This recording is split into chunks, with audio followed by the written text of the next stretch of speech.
ঋতু জানো সামনে তো ভ্যালেন্টাইন আসতেছে, আমার একটা শাড়ি পরার অনেক ইচ্ছা। তো ভাইয়া থেকে যাও। তোমার ভাইয়া যে কিপটা, ও আমাকে শাড়ি কিনে দিবে? তইলে ভাবি তুমি এখন কি করবা? আইডিয়া, তুমি শুধু আমাকে সহযোগিতা করো। ওকে। ভাইয়া ভাইয়া ভাবিকে ভূতে ধরছে। কি? এই কি হইছে তোমার?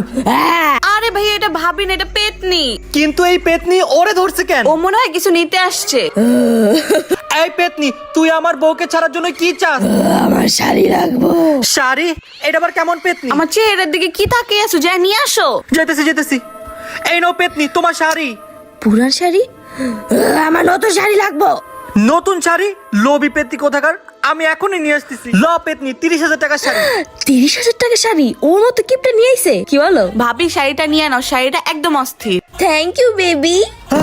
তোরা দুজন এতক্ষণ অ্যাক্টিং করছিস না? ওরা দুজন মিলে আমাকে বোকা বানিয়ে দিল। শাড়ি পায়ে